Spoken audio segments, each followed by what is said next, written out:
You guys can see all right, yeah? Because those they were killing. They were killing. Why don't we not only turn these down a little bit more, but bring up the house lights so we can see the people. Yeah. Bring them up a little bit. But while they're working on the house lights for you, we got it. I'll stand back here, see if this helps. We got it. It might be me. So while we're sorting this out, what has it been like for you to kind of reunite again and come to visit Birmingham? Wow. What is it like to reunite? I don't know.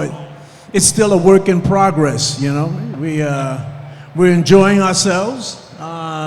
It's good to see so many people interested in the history of television in the 70s, and particularly our show, lasting over 40-something years. And hey, it's been great. What's it like to be reunited?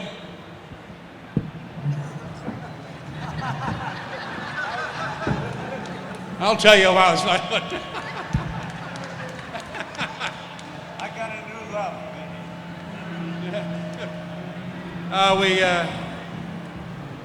We do enjoy each other a lot, and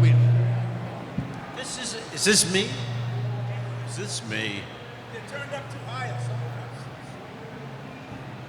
something. Ooh.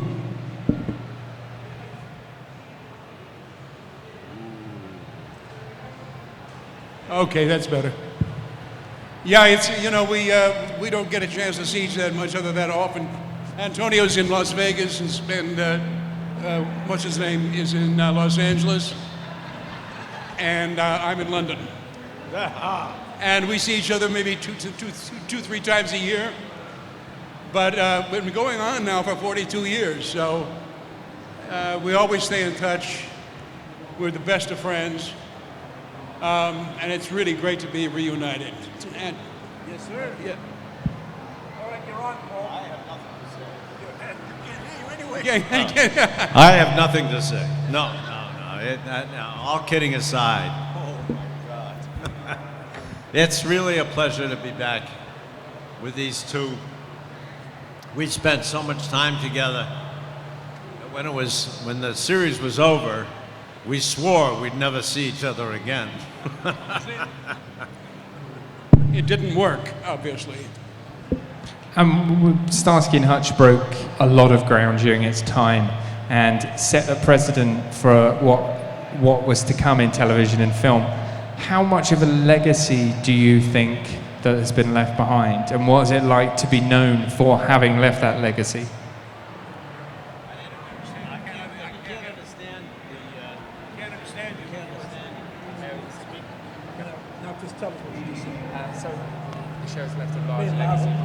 Sorry, folks, this is very difficult to understand.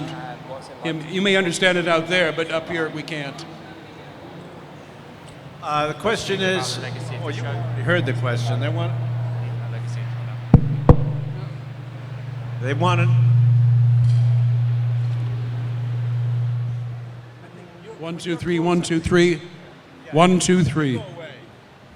1, 2, 3. Okay. So how does it feel to have left such a legacy behind? Well, I'm not dead yet. Not what? Dead. No, we're not dead yet. No, we're not dead yet. No. So we haven't left it behind. Something like this happens. It's something that it's a confluence of influences. It's luck. It's timing. We have very little to do with how it happened. We did our best work we could do, and you folks filled in the rest. So you should have your own answers. We all live our lives. We all leave legacies, and it's just an honor to have been appreciated, and to have been appreciated for so long. It's cross-generational now. Now we have parents inflicting us on their kids. Yeah. Well, I think very proud of this small, very small part of our lives, which is the legacy of Starsky and Hutch. I am most proud of my children. That's the legacy I leave. And That's, I think, the most important thing of the family. This is fun. This is entertainment. And the fact that people enjoy the show and have for all these years is a testimony to it. So, you know, with a show like we did, like, you know, that many years ago with only 3 channels, where we come into people's homes and it becomes part of the family. I can't tell you how many people stop us and say, God, I grew up with you guys. Well, I'm very proud of that because I hope we brought something, you know, happy and good into your homes. That's it.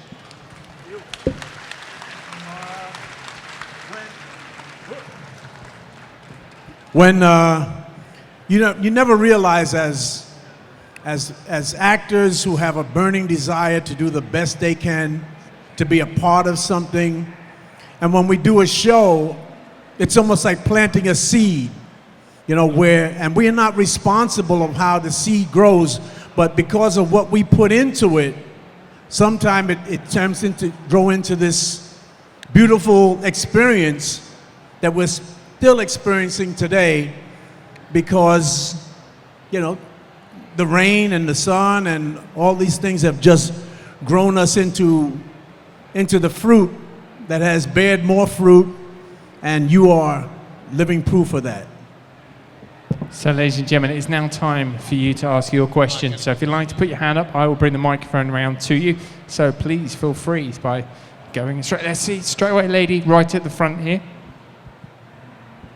Hello. Hello. Sorry. I'd just like to ask if you've ever borrowed the car, driven in front of Asda and sort of slid across the bonnet, or just in character at all. Do you understand her?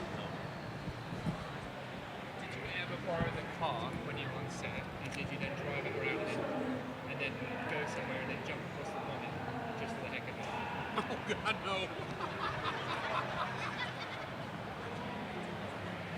I only got in that car when I was told to.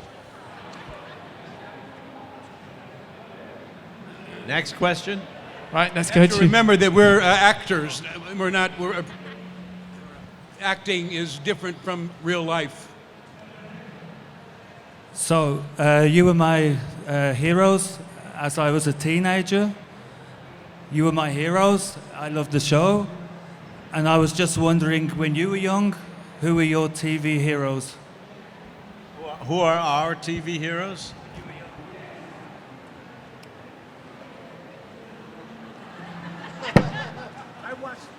When I was younger,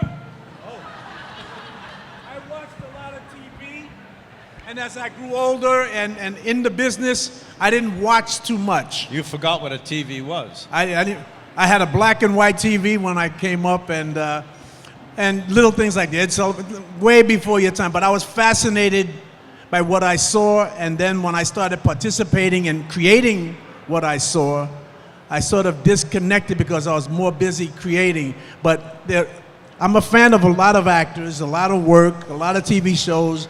I get a lot of laughs out of Get Smart and older TV shows, and even some of the stuff today when I care to look, you know, I'm amazed by how we've grown. I think for us, for me at least, or for us, because we're of that age, television was not such a big part of our lives when we grew up. And that is the most formative years, and the years where television or film, in my case, made an indelible imprint. So we grew up with film actors, not celebrities. We are not celebrities, we are actors. And that's what that word, celebs, or celebrities, is a totally manufactured word. It doesn't mean there's nothing to celebrate. What are you celebrating? No, they're actors. So my favorite actors back then were the ones that came into my home. Let me finish. Oh, sorry, I thought you were talking to us. What I grew up with was what my mom liked. She loved Clint Eastwood in Rawhide. So Clint Eastwood was a guy that I had a lot of, I don't know, I was in awe of him, especially when I first met him.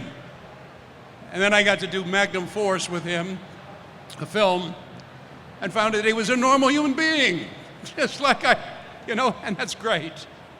And he was a wonderful director and a terrific guy, just a good fellow. And then, in being out in Los Angeles for as long as we've been, I've been out there for 27 years, he's been out there longer. You have a chance to meet and get to know a lot of people. You don't know them well, they're acquaintances, but you find out how normal people really are. And that's really refreshing. That we are, it's a job. You do the job. You don't live it, you do it. And that's a good lesson for acting anyway. Whatever you do, do it. And that's the best advice I can give to a young actor. So that's my, I forgot the question. Oh yeah, it was. Yeah. That's it. That's it, guys. I'm not an actor, I'm a celebrity. You are, I celebrate you, Paul. I know, but that's between you and me. We don't talk about that. We show it, but we don't talk about it. David makes a very good point. The movies was what we were brought up on. Television was not a very big part of our lives. And the journey of celebrity is a strange journey. I used to here today, gone tomorrow. I'm taking pictures like anybody else. I'm getting thrown out. You're being thrown out? Yeah, I'm being thrown out because I'm taking pictures. Well, that's not cool. I'm getting all money to be here, guys. I'm getting thrown out. Right, our next. Sarah.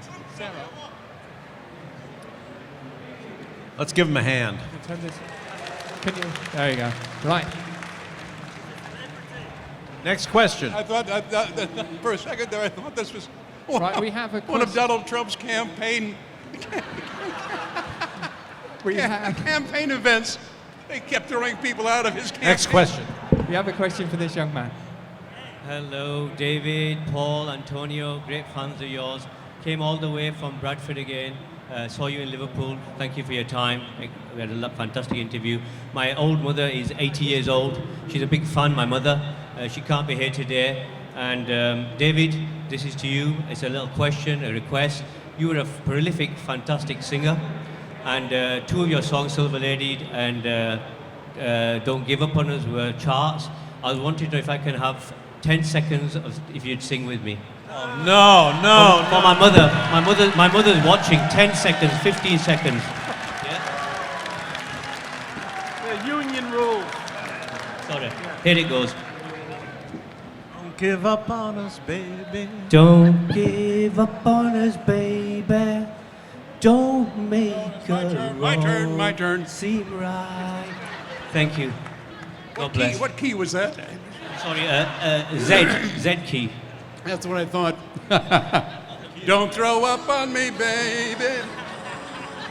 Don't make the wrong seem right. The future isn't just hope.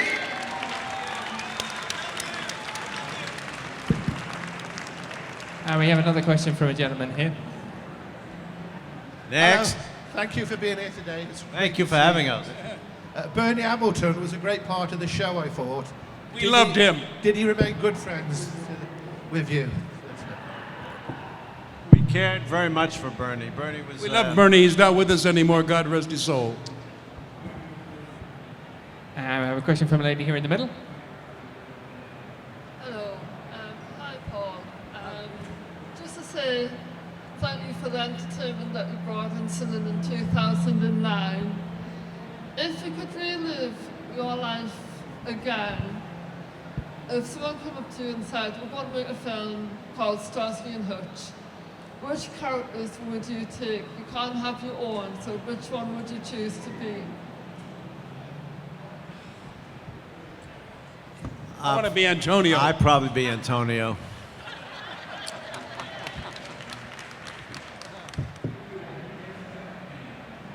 Right, we have another question for a gentleman here in the middle.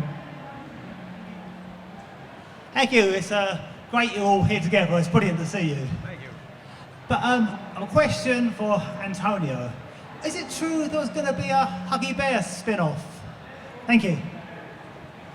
Well, there was a time we did a show called Huggy Bear and the Turkey, and I'm not sure who the turkey was, but but it was another guy, and it was one of those situations. When I look back on it now, I was in a very good place with these guys, and just the thought of having my own show, I think it was kind of daunting, and I sort of equated to when the Fonz was part of Happy Days, and they wanted to spin him off and do his own thing, and he decided to stick with the guys, stick with the family, and the rest is history. So I feel the same way. I'm glad we did do a show. It was very interesting, and but I got to do 4 years with these guys, and I'm very happy with that. And a question from a lady. We are too. Hello.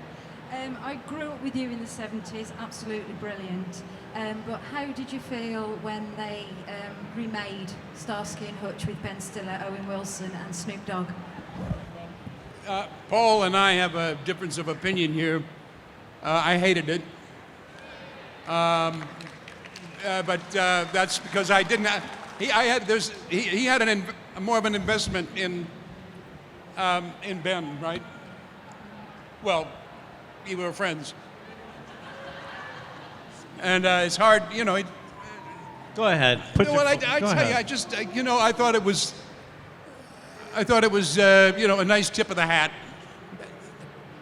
for a while, and then the film was it wasn't Starsky and Hutch. It was forced, in my opinion, really forced, and I didn't like it.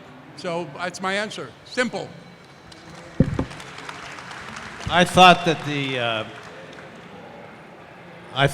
any time that you do something that is iconic, it's a compliment. It's a compliment that they make a picture. It could have been a lot better picture. It could have been a picture that tried to capture the chemistry or the relationship that we all had. But the director and the film just didn't want to go in that direction. There's no way you can make Starsky and Hutch again, because there's no way we can go back to the 70s. That's just a fact. So you either take the chance of trying to recreate the chemistry or you spoof it. And that's what they did. It's a compliment, and that's very nice, and it's business. It's a business. It was so much a part of the 70s, wasn't it? I mean, our show. It really was. Next. We have a question in the front. Starsky and Hutch. Can't. Is it on? Starsky and Hutch took on the series took on a lot of controversial subjects at the time, such as rape, gay episode, abuse of little children, occultists, things like that. We saw Aaron Spelling show up in the gay episode, make an appearance. It really feels, looking back now, that the production really wanted to take on these important subjects and show them to the wider public. How did you feel about it at the time? I think that a lot of that was David's influence. David was very, very, and still is, very involved in social awareness, and I think that was his bailiwick. Yeah, I think it was light. Aaron Spelling was a good businessman, and he had an instinct for what people would like. And the show and the tenor of this show was these two guys were rebels and taking chances, and they cared personally the same way the characters cared about each other. And for me, to take on those subjects, I mean, as a character actor, I did a lot of roles that other people didn't do in that time. I played gay roles, I did drug addicts, I did all of that stuff because it was part of my experience in terms of what I saw and also what I felt and also what I did.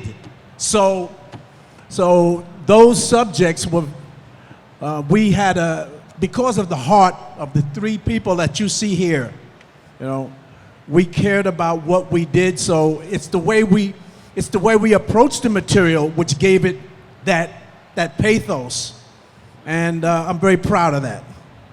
No, that's a very good question you ask. I think once, you know, he's quite right about Aaron's spelling. The first year, maybe year and a half, well, that first year,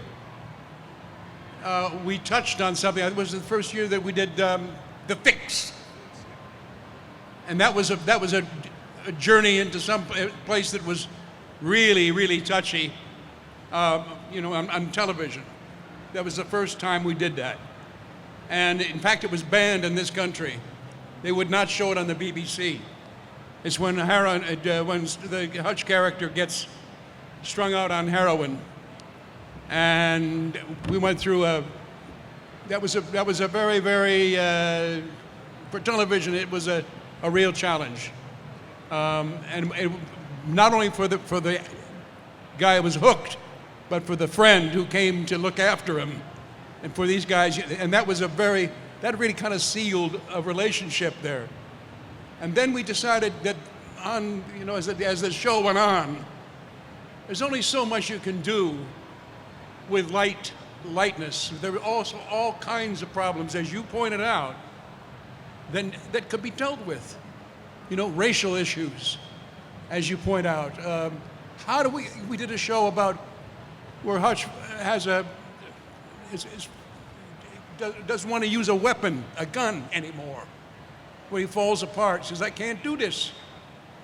You know, that was dealing with the whole idea of guns in America, which, as you know, is a completely different issue than it is here. It's really gotten out of hand, but these were all groundbreaking shows at the time. So I think it was important that we got into some of these deeper subjects and introduced people to them from our point of view. And as Tony points out, there was a pathos and how shall I say it, a kind of empathy with people who had to live through this stuff. So that's about all I have to say about it. Thanks. And with that, ladies and gentlemen, that is all the time we have for our panel today. So please join me in giving a massive round of applause to our panelists. David Soul, Paul Michael Glaser, and Antonio Fargas. And the gentlemen will be signing and doing photos with this afternoon as well.